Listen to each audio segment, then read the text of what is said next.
Video کو like کریں، ہمارے چینل کو سبسکرائب کریں اور بیل آئیکن ضرور پریس کریں۔ زبان کی ہلاکتیں۔ زبان انتہائی بابرکت یا انتہائی منحوس چیز ہے۔ ایمن امرئ واشأمہ ما بین لحییہ، رسول اللہ صلی اللہ علیہ وسلم نے فرمایا ہر آدمی کی انتہائی بابرکت اور انتہائی منحوس چیز اس کی زبان ہے۔ یعنی زبان ہی کی وجہ سے خیر و بھلائی ملتی ہے اور زبان ہی کی وجہ سے شامتیں آتی ہیں۔ کل انسان الزمناہ طائرہ فی عنقہ، اکثر خطاؤں کی وجہ زبان ہے۔ ان شقیق قال لبى عبد الله رضی اللہ عنہ علی الصفا ثم قال یا لسان قل خیرا تغنم اسکت تسلم من قبل ان تندم قالوا یا ابا عبد الرحمن هذا شیء انت تقوله ام سمعته قال لا بل سمعت رسول اللہ صلی اللہ علیہ وسلم یقول اکثر خطایا ابن آدم فی لسانہ۔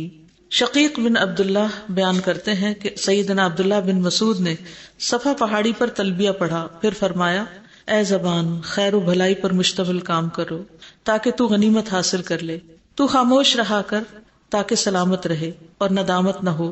لوگوں نے پوچھا اے عبد الرحمن یہ کلمات آپ اپنی طرف سے کہہ رہے ہیں یا کسی سے سنے ہیں؟ انہوں نے کہا کسی سے نہیں سنے بلکہ رسول اللہ صلی اللہ علیہ وسلم کو یہ ضرور فرماتے ہوئے سنا ہے ابن آدم کی اکثر خطائیں اس کی زبان کی وجہ سے ہوتی ہیں۔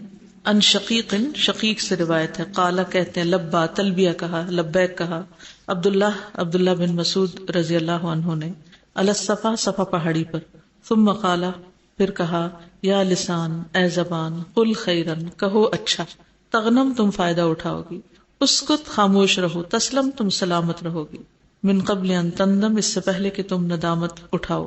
قالو کہنے لگے لوگ جو آس پاس سن رہے تھے، انہوں نے یہ بات بلند آواز میں کہی اپنے آپ کو مخاطب کر کے، یا ابا عبد الرحمن اے ابو عبد الرحمن ھذا شیء انت تقولہ ام سمعتہ، یہ چیز تم اسے کہہ رہے ہو یا تم نے سنا ہے اس کو؟ قال لا کہا نہیں، بل سمعت رسول اللہ صلی اللہ علیہ وسلم یقول بلکہ میں نے رسول اللہ صلی اللہ علیہ وسلم کو کہتے ہوئے سنا ہے اکثر خطایا ابن آدم فی لسانہ، کہ ابن آدم کی اکثر خطائیں اس کی زبان میں ہوتی ہیں، یعنی زبان کی وجہ سے ہوتی ہیں۔ اور یہ حقیقت ہے کہ یہ زبان ہی ہے جو تخت پہ بٹھاتی ہے اور یہ زبان ہی ہے جو انسان کو ذلیل کرتی ہے۔ انسان کا مقام اس کی زبان کے ساتھ متعین ہوتا ہے کہ کون کس ادب، عزت، محبت کے قابل ہے۔ جسم کے اعضاء کا زبان کی تیزی کی شکایت کرنا۔ ان عمر اطلع علی ابی بکر وهو يمد لسانه قال ما تصنع یا خلیفۃ رسول اللہ صلی اللہ علیہ وسلم فقال ان هذا اوردنی الموارد ان رسول اللہ صلی اللہ علیہ وسلم قال ليس شيء من الجسد الا وهو يشكو ضرب اللسان۔ سیدنا عمر نے سیدنا ابو بکر کو دیکھا کہ وہ اپنی زبان کو کھینچ رہے تھے۔ سیدنا عمر نے پوچھا اے اللہ کے رسول کے خلیفہ یہ آپ کیا کر رہے ہیں؟ انہوں نے کہا یہ مجھے ہلاکت گاہوں کی طرف لے جاتی ہے۔ رسول اللہ صلی اللہ علیہ وسلم نے فرمایا جسم کا ہر حصہ زبان کی تیزی کی شکایت کرتا ہے۔ ان عمر بے شک عمر اطلاع انہوں نے دیکھا علی ابی بکر ابی بکر کو، اطلاع پائی ابو بکر کی، وہ یمد لسانہ اور وہ یعنی ابو بکر کھینچ رہے تھے اپنی زبان کو۔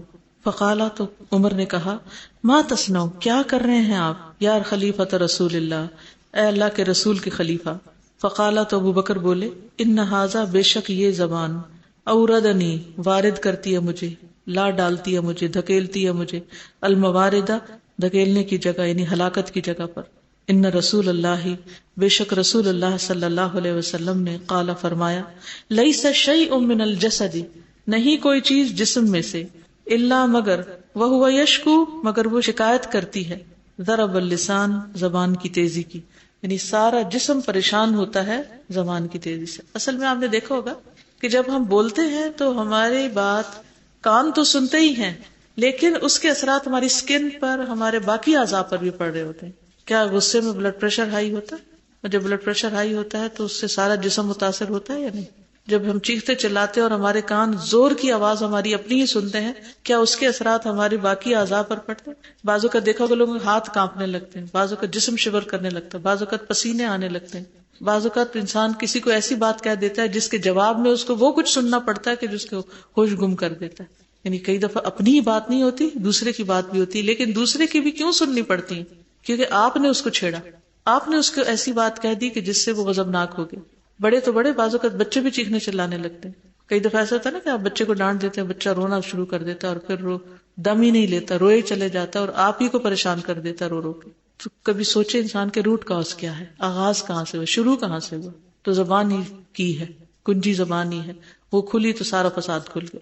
پھر زیادہ باتیں نفاق کی علامت ہے، منافقت سے بھی تعلق ہے باتونی پن کا. البداء والبیان شعبتان من النفاق.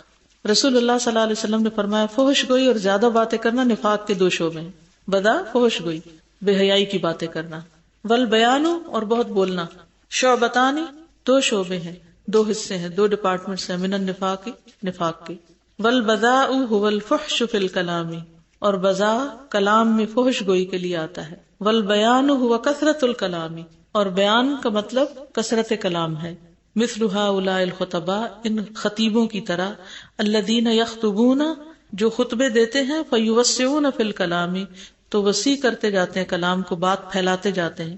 ویتفصحون فیہ، اور اس میں فصاحت اختیار کرتے ہیں، من مدح الناس، لوگوں کی تعریف میں، فیما لا یرضی اللہ، جو اللہ کو راضی نہیں کرتا. بذا کلام میں فحش گوئی اور بیان سے مراد کثرت کلام ہے. جس طرح ان خطباء کی عادت ہے کہ خطبہ دیتے وقت بات کو طول دے دیتے ہیں، بڑھا دیتے ہیں، اور لوگوں کی ایسی تعریف کرتے ہیں جس پر اللہ راضی نہیں ہوتا.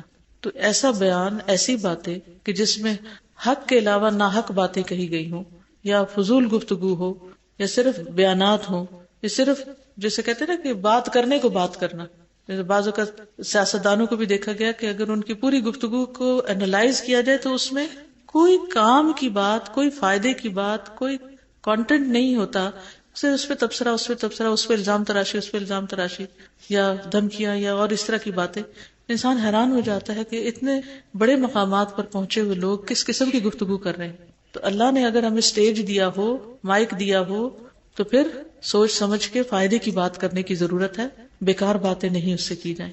اور خاص طور پر جب ہزاروں نہیں لاکھوں کے مجمع ہمارے آگے جمع، تو ان کو ڈائریکشن دینے کی ضرورت ہے، ورنہ ان سب کی گمراہی کا بھی ذمہ لیڈر پہ جا پڑے گا. اور یہاں مدح الناس کہا گیا تو بعض اوقات لوگوں کی تعریف نہیں، لوگوں کو کرٹیسائز کرتے ہوئے بھی حد سے بڑھ جاتے ہیں لوگ، یعنی گھٹیا الفاظ استعمال کرنے لگتے ہیں دوسرے کی شخصیت کے بارے میں. جو گلی محلے میں کھیلنے والے بچے بھی بعض اوقات ایک دوسرے کے بارے میں نہ کہیں، اتنے نیچے اتر آتے ہیں لوگ. تو کسی کی بھی مخالفت ہمیں گھٹیا پن پہ آمادہ نہ کرے، کیونکہ زبان تو ہماری استعمال ہو رہی ہے نا. گفتگو میں بد احتیاطی نفاق کی علامت. ان حذیفہ قال ان کان الرجل لا يتكلم بالكلمة على عهد النبي صلی اللہ علیہ وسلم فيصير بها منافقا واني لاسمعها من احدكم اليوم في المجلس 10 مرات. سیدنا حذیفہ سے مروی ہے کہ نبی صلی اللہ علیہ وسلم کے دور میں بعض اوقات انسان کوئی جملہ بولتا تھا اور اس کی وجہ سے منافق ہو جاتا تھا، اور اب ایک ہی مجلس میں تم لوگوں سے 10 مرتبہ اس طرح کے جملے سنتا ہوں. میں تم لوگوں سے 10 مرتبہ اس طرح کے جملے سنتا ہوں. یعنی صحابہ اور بعد کے دور میں کتنا فرق آ گیا کہ صحابہ کتنے سنبھل کے اور احتیاط سے بات کرتے تھے. ان حذیفہ، حذیفہ سے روایت ہے، قالا کہتے ہیں، ان کانا اگرچہ تھا، الرجل ایک شخص، لا یتکلم البتہ کلام کرتا، بولتا، بالکلمت ایک جملہ یہ کلمہ، علی عہد النبی صلی اللہ علیہ وسلم نبی صلی اللہ علیہ وسلم کے دور میں، فیصیر بہا منافقا تو اس کی وجہ سے منافق ہو جاتا تھا، منافقوں میں شمار ہوتا. کیونکہ منافقوں کی صفت جو قرآن مجید میں بیان کی گئی ہے وہ کیا ہے؟ سورۃ المنافقون کی ابتدائی آیات جو ہیں وَلَتَعْرِفَنَّهُمْ فِي لَحْنِ الْقَوْلِ، اور پھر گفتگو کے بارے میں بھی خاص طور پر آتا ہے کہ اگر وہ بات کرے تو تم سنتے رہ جاؤ. یعنی جب وہ باتیں کرتے ہیں تو ایسی لچھے دار باتیں کرتے ہیں کہ تم ان کی باتوں سے محظوظ ہو جاؤ. تو اس قسم کی گفتگو کے بات سے بات نکالتے چلے جانا اور بالکل بے مقصد بات ہونا، یہ انسان کو منافقت کی طرف لے جاتا ہے. اس سے بھی بچنے کی ضرورت ہے، کیونکہ منافق کی گفتگو میں جھوٹ ہوتا ہے، دھوکا ہوتا ہے، اور عہد کی خلاف ورزی اور بہت سی ایسی باتیں. تو جب انسان بہت باتیں کرتا ہے تو بعض اوقات پھر ان سارے ٹول سے کام لیتا ہے جو کہ ناجائز ہے. سورۃ محمد میں آتا ہے وَلَتَعْرِفَنَّهُمْ فِي لَحْنِ الْقَوْلِ وَاللَّهُ يَعْلَمُ أَعْمَالَكُمْ، اور وہ سورۃ المنافقون میں ہوگی وَإِن يَقُولُوا تَسْمَعْ لِقَوْلِهِمْ كَأَنَّهُمْ خُشُبٌ مُّسَنَّدَةٌ، کہ منافقین ایسے ہیں کہ اگر وہ بات کرے تو تم سنتے ہی رہ جاؤ، گویا کہ وہ لکڑی کے کندے ہیں چنے ہوئے. یعنی ایسی فصاحت کہ جس میں انسان نان سٹاپ بولتا چلا جائے اور صرف لوگوں پہ اس کی ساری بات لوگوں کے بارے میں ہو اور کوئی کام کی بات نہ ہو، تو پھر ایسی فصاحت مذموم ہے، ناپسندیدہ ہے، انسان کے ایمان میں خلل ڈالتی ہے. زبان آور شخص اللہ کے نزدیک مبغوض ہے. قال رسول اللہ صلی اللہ علیہ وسلم ان اللہ عز وجل یبغض البلیغ من الرجال الذی یتخلل بلسانہ تخلل الباقرۃ بلسانها، رسول اللہ صلی اللہ علیہ وسلم نے فرمایا اللہ عز و جل ایسے آدمی سے غصے ہوتا ہے جو بہت باتیں بنائے، جو اپنی زبان کو ایسے چلائے جیسے گائے اپنی زبان چلاتی ہے اور لپیٹ لپیٹ کے گھاس کھاتی ہے، اپنی زبان کو بھی اوپر نیچے بہت کرنا اور منہ بنا بنا کے باتیں کرنا۔ قال رسول اللہ، فرمایا رسول اللہ صلی اللہ علیہ وسلم نے، ان اللہ عز و جل، بے شک اللہ عزت و جلال والا، یبغض، بغض رکھتا ہے، ناپسند کرتا ہے، ناراض ہوتا ہے، البلیغ من الرجال، بہت بلیغ لوگوں میں سے جو بہت باتیں بنانے والا ہو، الذی یتخلل بلسانہ، جو اپنی زبان کو چلاتا ہے، تخلل الباقرۃ بلسانہا، جس طرح گائے جو ہے وہ اپنی زبان چلاتی ہے، اپنی زبان کو لپیٹتی رہتی ہے، خاص طور پر جب وہ گھاس کھانے کے بعد آپ نے دیکھا ہوگا جگالی جب کرتی ہے نا، جیسے گائے جگالی کرتی ہے ایسے جگالی کرتا ہے۔ زبان آور ہونا نفاق کی علامت ہے۔ ان اخوف ما اخاف علی امتی کل منافق علیم اللسان، رسول اللہ صلی اللہ علیہ وسلم نے فرمایا مجھے اپنی امت پر سب سے زیادہ ڈر اس منافق کا ہے جو زبان آور ہوتا ہے۔ ان بے شک، اخوف زیادہ خوفناک، ما اخاف جس سے میں ڈرتا ہوں، علی امتی اپنی امت کے بارے میں، یعنی سب زیادہ خوف دلانے والی بات جس کے بارے میں فکر مند ہوں، کل منافق، ہر وہ منافق، علیم اللسان جو ماہر ہے زبان کا، یعنی اپنی زبان کی مہارت سے اچھے کو برا، برے کو اچھا کر کے دکھا دیتا ہے۔ یعنی کچھ لوگ ایسے ہوتے ہیں کہ جو حق کو ناحق بنا کے دکھا دیتے ہیں صرف باتوں کی وجہ سے، کہ بہت پاورفل اسپیکر ہوتے ہیں۔ بعض اوقات لوگ رائی کا پہاڑ بنا لیتے ہیں، ذرے سے پہاڑ بنا دیتے ہیں، چھوٹی سی بات ہوتی ہے تو ایسی ایسی باتیں کرتے ہیں کہ وہ بہت بڑی معلوم ہونے لگتی ہیں، یعنی کہ نان ایشوز کو ایشوز بنا ڈالتے ہیں۔ تو یہ بہت خطرے کی بات ہے۔ انسان کو اگر بولنا آتا ہو یا اسپیکنگ سکلز اس کے پاس ہو تو پھر بہت زیادہ فکر مندی کی ضرورت ہے۔ یہ جہاں ایک پلس پوائنٹ ہے وہاں ایک بہت خطرے کی بات بھی ہے کہ انسان کہیں اس اسلحے کو غلط راستے میں استعمال نہ کر دے۔ عورت کی بدبختی کی علامت، ثلاثۃ من الشقاء، المرأة تراها فتسوءك وتحمل لسانها عليك وإن غبت عنها لم تأمنها على نفسها ومالك والدابة تكون قطوفا فإن ضربتها أتعبتك وإن تركتها لم تلحق بأصحابك والدار تكون ضيقة قليلة المرافق۔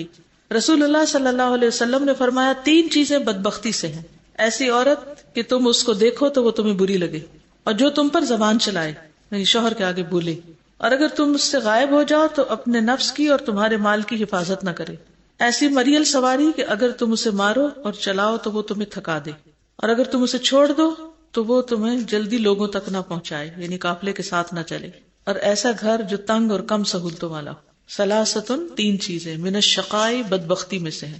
سعادہ خوشبختی کو کہتے ہیں، شقاء بدبختی کو۔ المرأۃ، وہ عورت، تراہا تم دیکھو اسے، فتسوءک تو تمہیں بری لگے، یعنی اس کا حال حلیہ بھدا ہے، اپنا نہ خیال رکھتی ہے، نہ لباس کا، نہ بالوں کا، نہ اپنے جسر کا، بالکل پھوڑ ہے، بد اخلاق ہے، کہ دیکھتے ہی تمہارا دل خراب ہو۔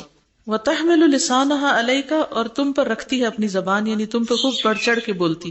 وان غبت عنها، اور اگر تم اس سے غائب ہو یعنی گھر پہ نہ ہو، لم تأمنها، تو تمہیں اعتبار نہ ہو، تم امن میں نہ ہو اس سے، علی نفسها، اس کے ذات، ومالک، اور اپنے مال کے بارے میں کہ پتہ نہیں کیا کرے گی، گھر میں کسی ایسے کو آنے دے یا کسی غلط راہ پہ چل پڑے، یا جو گھر کے مال اسباب ہیں، یہ جو جیب خرچ دے رکھا ہے اس کو معلوم نہیں کہاں خرچ کر دے، کیا چیز اس سے کرے، یعنی تمہیں اپنی بیوی پر اعتبار ہی نہیں۔ تو یہ کسی بھی انسان کی، کسی مرد کی بدبختی کی علامت ہے کہ اسے ایسی عورت سے واسطہ پڑے۔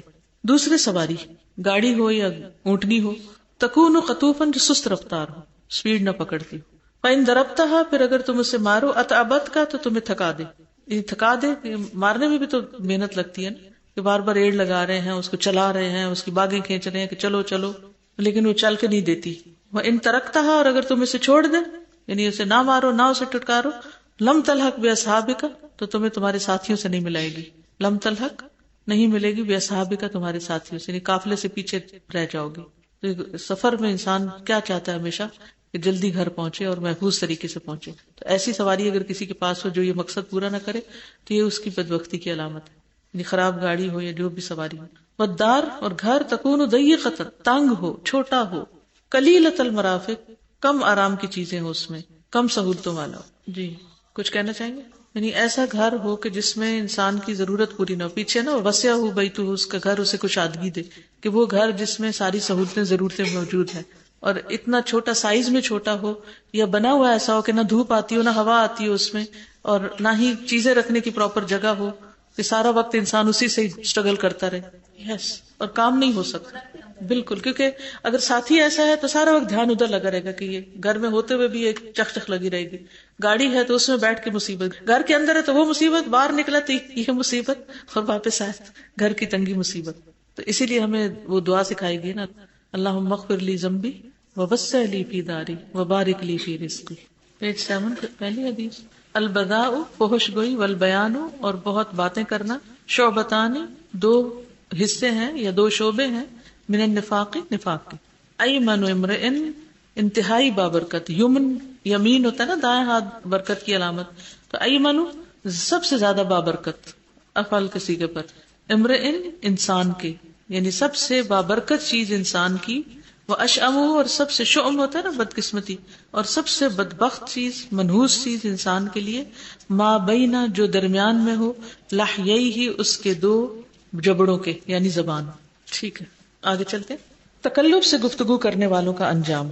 عن واثلة بن الاسقع رضی اللہ عنہ قال كنت في اصحاب الصفة فلقد رأيتنا وما منا انسان عليه ثوب تام واخذ العرق في جلودنا طرفا من الغبار والوسخ اذ خرج علينا رسول الله صلى الله عليه وسلم فقال ليبشر فقراء المهاجرين اذ اقبل رجل عليه شارة حسنة فجعل النبي صلى الله عليه وسلم لا يتكلم بكلام الا كلفته نفسه ان يأتي بكلام يعلو كلام النبي صلى الله عليه وسلم فلما انصرف قال ان الله عز وجل لا يحب هذا وضربه يلوون ألسنتهم للناس لي البقر بلسانها المرعى كذلك يلوي عز وجل ألسنتهم ووجوههم في النار. سیدنا واصلہ بن اسقع سے روایت ہے، انہوں نے کہا میں اصحاب صفہ میں سے تھا، ہمارا یہ حال تھا کہ ہم میں سے کسی شخص کے پاس پورا کپڑا نہ تھا اور پسینہ ہماری جلدوں میں میل و غبار کی وجہ سے لکیریں بناتا. اچانک رسول اللہ صلی اللہ علیہ وسلم ہمارے پاس تشریف لائے اور فرمایا فقراء مہاجرین کے لیے خوشخبری ہو. ہمارے پاس اچانک ایک اچھے لباس والا آدمی آیا. نبی صلی اللہ علیہ وسلم جو بھی کلام کرتے وہ بتکلف نبی صلی اللہ علیہ وسلم کی بات سے اونچی بات کرتا. جب وہ چلا گیا تو آپ نے فرمایا بلا شبہ اللہ عز و جل اس کو اور اس جیسے شخص کو پسند نہیں فرماتے جو اپنی زبانوں کو لوگوں کے لیے اس طرح مروڑتے ہیں جس طرح گائے چراگاہ میں اپنی زبان مروڑتی یعنی گھاس لپیٹ لپیٹ کے اندر لے جاتی، اسی طرح اللہ عز و جل ان کے چہرے اور زبانوں کو آگ میں مروڑے گا. لفظی ترجمہ. ان واصلہ بن الاسقع، واصلہ بن اسقع سے روایت ہے رضی اللہ عنہ اللہ ان سے راضی ہو جائے، قالا کہتے ہیں کنت میں بھی تھا فی اصحاب الصفۃ اصحاب صفہ میں سے، یعنی اپنا تعارف کراتے ہیں کہ میں اصحاب صفہ میں سے تھا. اصحاب صفہ وہ لوگ جو اپنا گھر بار چھوڑ کر نبی صلی اللہ علیہ وسلم کے پاس مسجد میں رہتے تھے ایک چبوترے پر. فلقد رأیتنا پس البتہ تحقیق ہمارا حال یہ تھا، وما منا انسان اور نہ تھا ہم میں سے کوئی انسان، علیہ ثوب تام کے جس پر پورا کپڑا ہو، یعنی ہمیں اصحاب صفہ کو کمپلیٹ ڈریس مہیا نہیں تھا، قمیص اور شلوار یا تہبند اور قمیص مہیا نہیں تھی، ایک کپڑا ہوتا تھا جو نیچے سے اوپر تک ہم لپیٹ لیتے تھے. وَأَخَذَ الْعَرَقُ اور لے لیتا پسینہ، فی جلودنا ہمارے جسم میں، طرفاً لکیریں، من الغبار غبار، والوسخ اور میل کی وجہ سے، یعنی نہانے کے لیے بھی صابن اور چیزیں میسر نہ تھی تو جسم پر جو پسینہ آتا تھا، کمر کے اوپر جو جسم کا حصہ خالی ہوتا اس پر مٹی اور غبار پڑا ہوتا، اور جب پسینہ آتا تو لکیریں لکیریں نظر آ رہی ہوتی تھی جیسے کسی غبار آلود چیز کے اوپر سے پانی گزرے. تو اس خرج علینا رسول اللہ صلی اللہ علیہ وسلم، اسی حال میں جب نبی صلی اللہ علیہ وسلم ہمارے پاس تشریف لائے، ہمارے لیے نکلے رسول اللہ صلی اللہ علیہ وسلم. فقالا تو فرمایا لیبشر فقراء المہاجرین، خوشخبری ہو فقراء مہاجرین کے لیے یعنی اصحاب صفہ کے لیے. ابھی آپ ہم سے بات ہی کر رہے تھے کہ اتنے میں اس جب اقبلہ آ گیا، رجلن ایک شخص، علیہ اس پر، شارتن لباس تھا، حسنتن خوبصورت، اس نے بہت عمدہ ڈریس پہنا ہوا تھا. فجعل النبی صلی اللہ علیہ وسلم تو ہوتے یا کرتے نبی صلی اللہ علیہ وسلم، لا یتکلم نہ کلام کرتے، بکلام کوئی کلام، الا کلفتہ نفسہ مگر یہ کہ تکلیف دیتا اس کو اس کا نفس، ان یاتی بکلام کہ لائے ایک کلام، یعلو کلام النبی صلی اللہ علیہ وسلم جو اونچا ہو بلند ہو نبی صلی اللہ علیہ وسلم کی بات سے، یعنی نبی صلی اللہ علیہ وسلم جو بھی کلام کرتے تو وہ تکلف کے ساتھ نبی صلی اللہ علیہ وسلم کے کلام سے اونچا کلام کرتا، یعنی بہت بنا بنا کے باتیں کرتا. مثلا آپ کہتے کہ لوگوں کو خوشخبری ہو تو وہ بھی کہتا دیکھو لوگوں خوشخبری ہو تمہیں، نبی صلی اللہ علیہ وسلم تمہیں خوشخبری دے رہے ہیں. یعنی آپ ہی کی باتوں کو دہرا رہا ہوتا تھا یا آپ سے بڑھ کر کوئی بات بولنے کی کوشش کرتا. فلما انصرف، تو جب چلا گیا، قال، فرمایا آپ نے، ان اللہ عز وجل، بے شک اللہ تعالی عزت و جلال والا، لا یحب ھذا، اس طریقے کو پسند نہیں کرتا. اس طرح کی بولی بولنا، اس طرح کے منہ بنانا، اس طرح کی فصاحت و بلاغت اللہ کو پسند نہیں. وضربہ، اور اس جیسوں کی، یعنی اس کی بھی اور اس جیسوں کی ایسی فصاحت اللہ کو پسند نہیں. یلوون، جو بل دیتے ہیں، مروڑتے ہیں، السنتہم، اپنی زبانوں کو، للناس، لوگوں کے لیے، لی البقری، مروڑنا گائے کا، بلسانہا، اپنی زبان کے ساتھ، المرا، چارے کو. کبھی آپ نے گائے بھینس کو کھرلی میں سے چارہ لیتے ہوئے دیکھا؟ کس طرح وہ زبان کے ساتھ یوں اس طرح کر کے چارہ اٹھا رہی ہوتی. ٹھیک ہے، یعنی زبان کو بہت حرکت دے دے کے بات کرنا، کبھی ہونٹوں پہ پھیرنا، کبھی منہ بنا کر بات کرنا، اور بڑی بڑی باتیں کرنا، اور اونچے اونچے بولنا، اور ساری مجلس میں چھا جانا، یہ اللہ سبحانہ تعالیٰ کو پسند نہیں.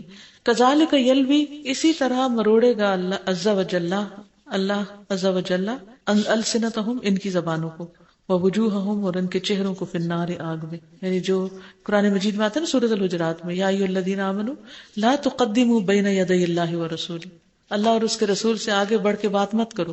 تو یہ اس وقت کے لیے بھی ہے، اور آج کیا ہے کہ اگر کسی کو کوئی قرآن کی آیت سنائی جائے یا حدیث سنائی جائے تو وہ اس سے بڑا کوئی اور فلسفہ لے آئے یا کوئی اور بڑھ چڑھ کے بات کرے، کہ جیسے قرآن اور حدیث تو ہے ہی، لیکن آج کل کے دور میں یہ فلاں ریسرچ یہ کہتی، فلاں ریسرچ، اور اس کو زیادہ کانفیڈنس کے ساتھ بتائے اور اللہ رسول کی بات کو پیچھے کر دے. اور پھر بولنے کا سٹائل جو ہے اس کی طرف یہاں بات ہو رہی ہے کہ بولتے وقت بہت ناز و انداز سے اور بنا چڑھا کے بات نہیں کرنی چاہیے، ایک بھلے مانس معقول طریقے سے گفتگو کرنی چاہیے.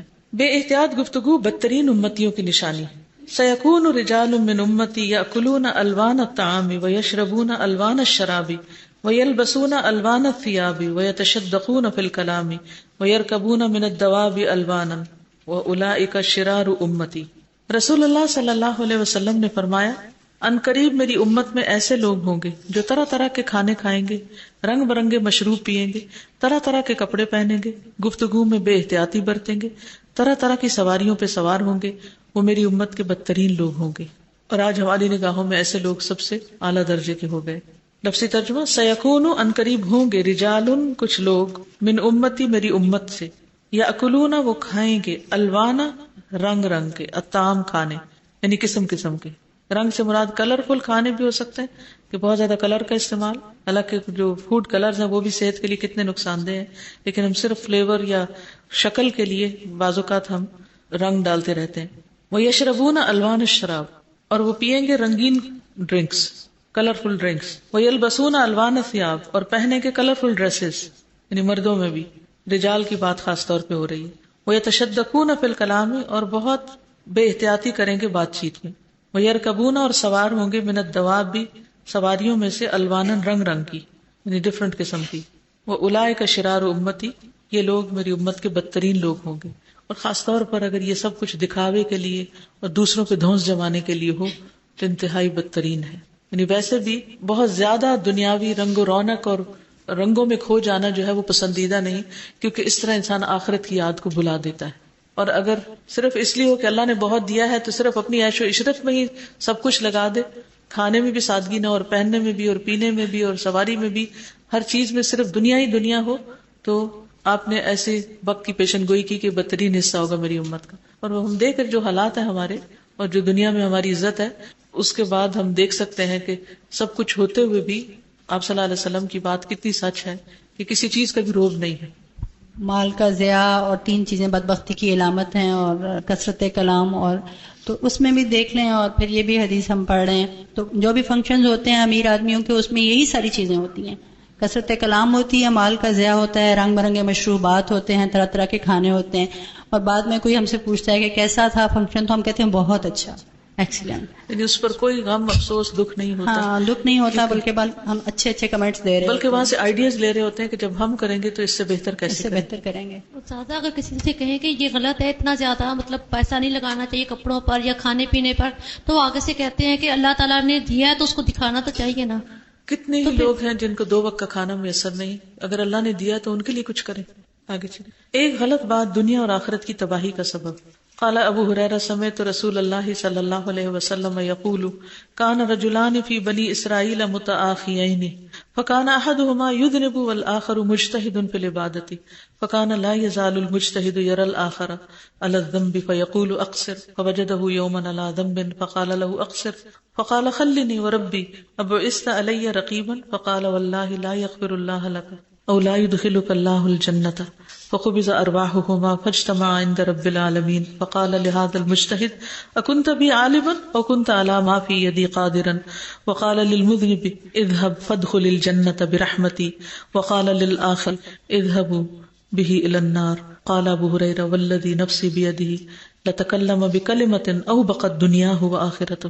سیدنا ابو ہریرہ سے روایت ہے، انہوں نے کہا کہ میں نے رسول اللہ صلی اللہ علیہ وسلم کو فرماتے ہوئے سنا، بنی اسرائیل میں 2 آدمی ایک دوسرے کے بھائی بنے ہوئے تھے. ان دونوں میں سے ایک تو گناہگار تھا اور دوسرا عبادت میں کوشش کرنے والا تھا. عبادت کی جدوجہد میں لگے رہنے والے شخص ہمیشہ دوسرے کو گناہ کرتے ہی دیکھتا اور اسے کہتا کہ ان گناہوں سے رک جاؤ. ایک روز اس نے کوئی گناہ کرتے اسے پایا تو اس سے کہا کہ اس گناہ سے رک جاؤ. تو گناہگار نے کہا مجھے میرے رب کے ساتھ چھوڑ دو، کیا تم مجھ پہ نگران بنا کے بھیجے گئے ہو؟ اس نے کہا کہ اللہ کی قسم اللہ تمہاری مغفرت نہیں کرے گا، یا یہ کہا کہ اللہ تمہیں جنت میں داخل نہیں کرے گا. چنانچہ ان دونوں کی روحیں قبض کر لی گئی اور وہ دونوں رب العالمین کے ہاں جمع ہوئے. تو اللہ نے عبادت میں کوشش کرنے والے سے فرمایا کیا تو مجھے جانتا تھا، یا جو میرے ہاتھ میں ہے تجھے اس پر قدرت حاصل تھی؟ اور پھر گناہگار سے فرمایا جاؤ میری رحمت سے جنت میں داخل ہو جاؤ، اور دوسرے کے متعلق فرمایا اسے آگ میں لے جاؤ. ابو ہریرہ کہتے ہیں اس ذات کی قسم جس کے ہاتھ میں میری جان ہے، اس نے ایسی بات کہہ دی جس سے اس کی دنیا اور آخرت تباہ ہو کے رہ گئی.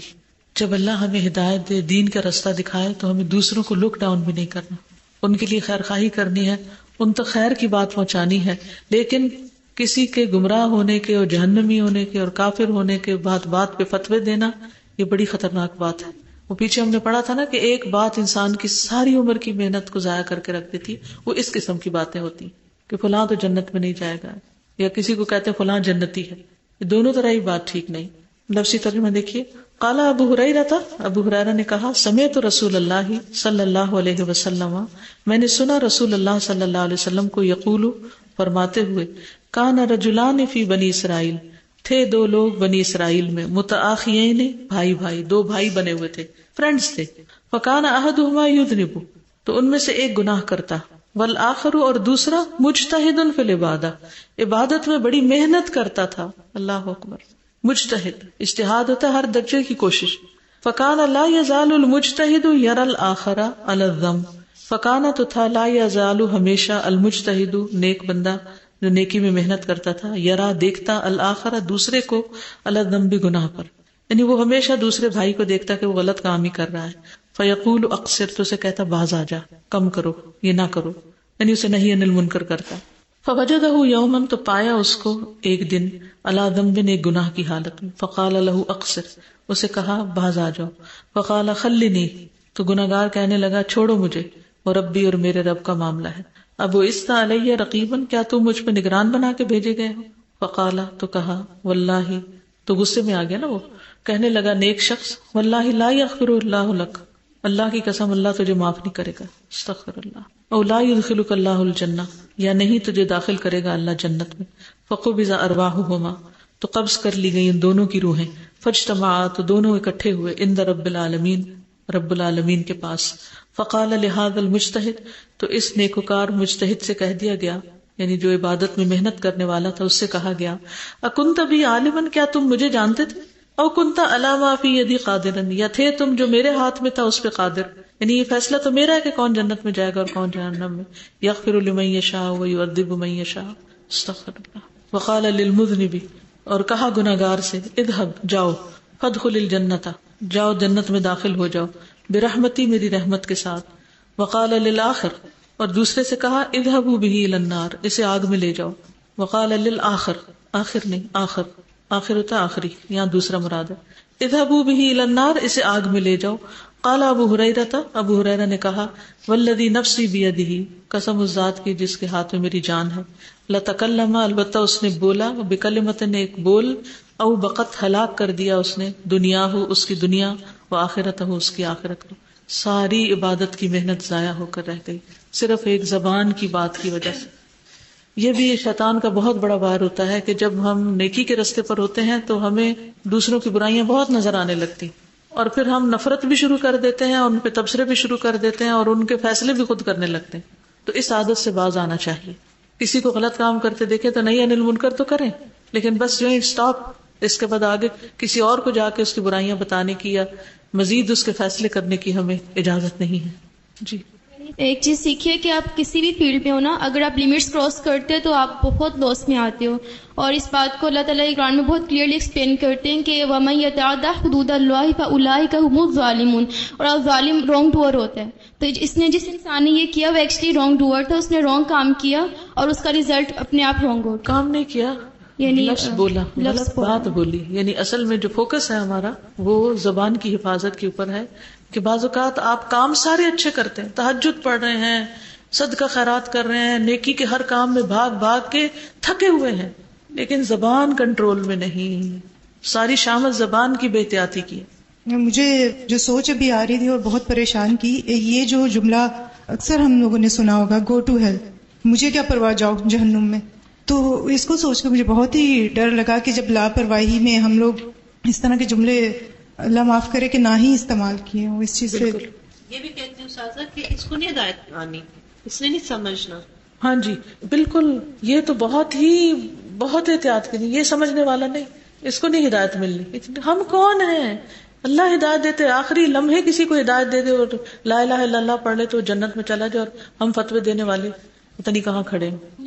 وعلیکم السلام۔ چاچا مجھے یہ ابھی جو ہم نے حدیث پڑھی ہے، یہ پڑھ کے مجھے یہ سوچ آ رہی تھی کہ جب ہمیں کوئی اس طرح کہتا ہے، جب ہم سے کبھی غلطی ہو جاتی ہے، حالانکہ ہم کوشش کرتے ہیں عبادت کی، ہمیں کوئی اس طرح کہتا ہے تو ہم اس کو یہی جواب دیتے ہیں کہ یہ میرا اور میرا اللہ کا معاملہ ہے، آپ کو کیا پتہ اس بارے میں۔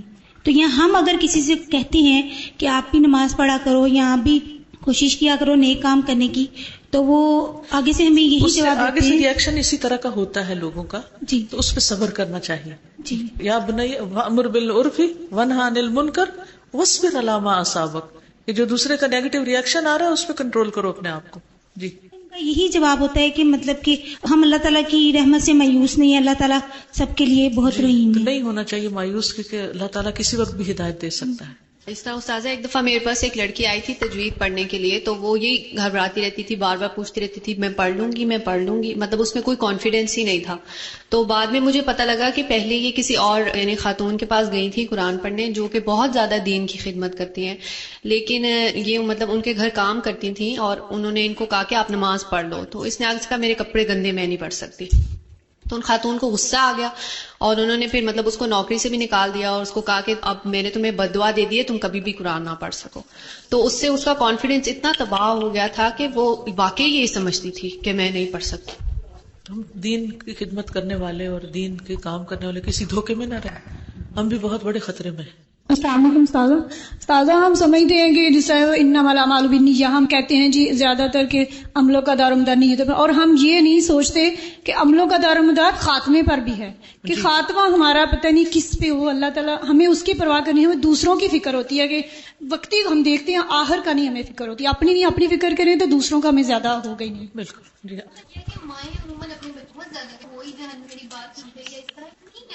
جی، بعض اوقات مائیں بھی فرسٹریٹ ہو کے بچوں کے بارے میں ایسی باتیں کرنے لیں تم جنت میں نہیں جا سکو گے، تم میری خدمت نہیں کرتے وغیرہ وغیرہ، تو اس سے بھی پرہیز کرنا چاہیے۔ یعنی جنت اور جہنم کا فیصلہ صرف اللہ سبحانہ وتعالیٰ کا ہے، یغفر لمن یشاء ویعذب من یشاء، کسی کو اختیار نہیں ہے، اور نہ ہی لوگوں کے بارے میں کسی کو کوئی غلط کام کرتے ہوئے دیکھ کے صرف برائی سوچا کریں، اس کی بھی وجہ دیکھیں، ہو سکتا ہے کہ معلوم نہیں اس کے پیچھے کیا قصہ ہے۔ کہتے ہیں کہ کسی نے کہا کہ اگر کسی کو شراب میں ڈوبے ہوئے بھی دیکھو تو بھی مت سوچو اس کے بارے میں برا، ہو سکتا ہے کسی نے اس پہ انڈیل دی ہو، ہمیشہ پازیٹیولی دیکھو کہ پتہ نہیں کیا مجبوری ہوگی اس کی کہ یہ یہاں پر موجود ہے اس وقت، یہ اس غلط چیز میں ہے۔ اوکے، آج کے لیے اتنا ہی کافی ہے، اللہ ہم کو عمل کی توفیق عطا فرمائے۔ سبحانک اللہم و بحمدک، اشہد ان لا الہ الا انت، استغفرک و اتوب الیک۔ السلام علیکم و رحمۃ اللہ وبرکاتہ۔